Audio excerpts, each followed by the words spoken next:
Hey y'all, come in. I'm about to put a casserole in the oven. So Joel and I are gonna go down and pick up Crew from daycare and spend some time with him this afternoon. When you see a blank spot in both of our schedules where we can get off down there, we're gonna grab that opportunity. So I started thinking, ooh, let's surprise them with something to eat. However, I didn't want to spend a lot of time in the kitchen down there and take away from my time with him. So this morning, I decided to put a casserole in the oven. This is gonna be a Monterey chicken spaghetti. So I've already got my chicken boiled and cooling. You're gonna need roughly 2 cups of chicken. Got that cooling, I'm gonna chop it up and get that ready. I've got some water in a pot over here and I salted it pretty heavy. I'm gonna drop some spaghetti noodles. This is too much. I'm not gonna need this whole 16 ounces. I'm gonna say probably about 12 ounces of spaghetti noodles. So I got a good boil going on, and y'all, like I always say, don't boil it to death. This is gonna be put together in a casserole in the oven, and you want it done, but not mushy. I'm gonna break mine in half, drop them in that pot. Broke some noodles all over the oven. Oh well, it'll clean up. And let me tell you, when cooking noodles, I will get busy and they will be cooked to death. So I'm gonna set my timer, and I'm thinking I'll be cooking these about 8 or 9 minutes. So I set my timer for 8 minutes. I'll take a look at them. All right, we'll tuck the rest of those away and save for another recipe. While those noodles are boiling, I'm gonna shred up some Monterey Jack cheese.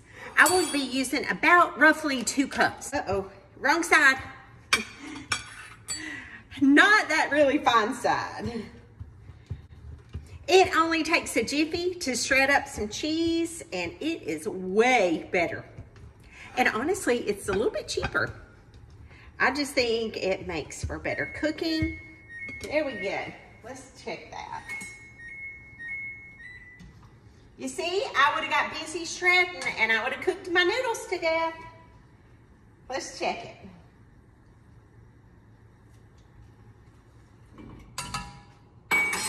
Perfect. They are a little underdone, but I'm gonna turn the fire off and let them sit there until I can drain them in just a minute, and then they will be perfect. I keep telling myself I'm gonna buy one of those fancy little cheese graters that you turn, but I hate having to clean a bunch of parts. Get you a large bowl because you need a little bit of space to toss all of this together. Into that bowl, I'll start with 1 egg. Give it a little whisk just to break it up. I think I need 2 cups of sour cream. Use this whole 16-ounce container.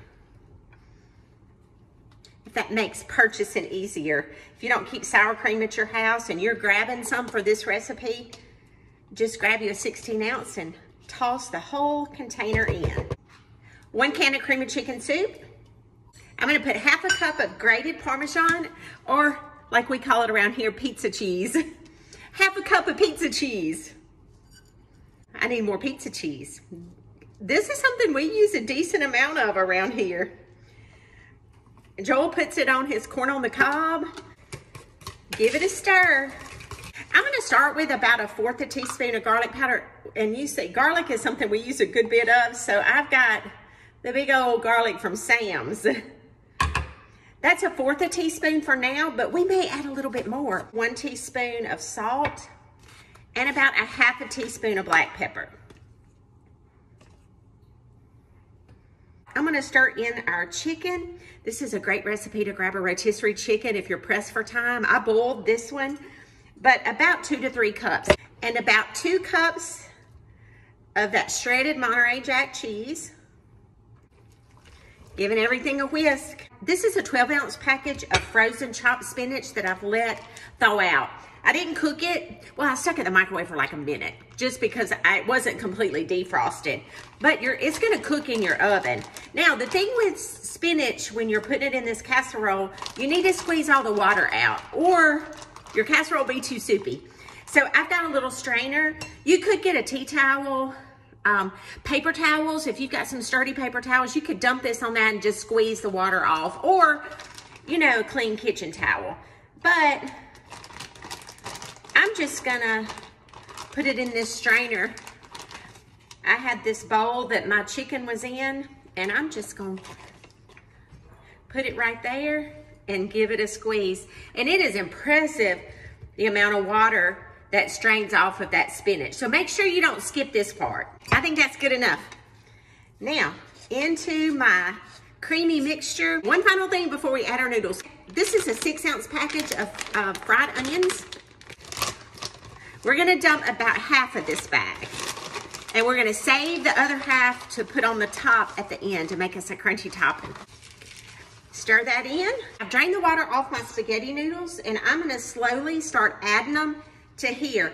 I don't like to dump my noodles straight into here, this whole pot, because it's hard to mix. So I start off mixing a little at a time. Okay, let's mix it good. I buttered my 13 by 9 casserole dish. And now we're gonna go into our pan. Scrape all that goodness out.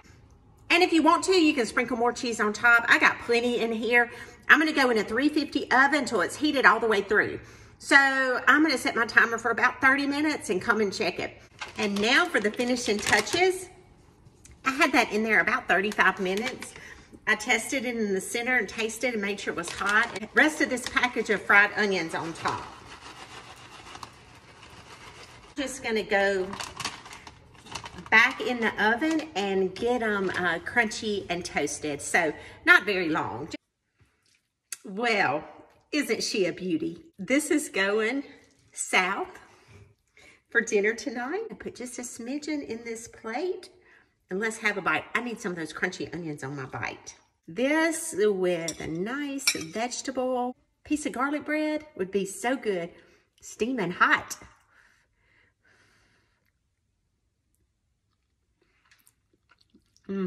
Perfectly seasoned, just the right amount of garlic in there. Ooh, those onions cooked in it. Can't go wrong with Monterey chicken spaghetti. I want to leave you with this. Guard your heart. Pour good in your heart, because never forget that from the overflow of your heart, your mouth speaks. So that is my prayer for us today, is that we just pour good in so that good comes out. And remember, go and do. Love you guys. See you next recipe. Bye.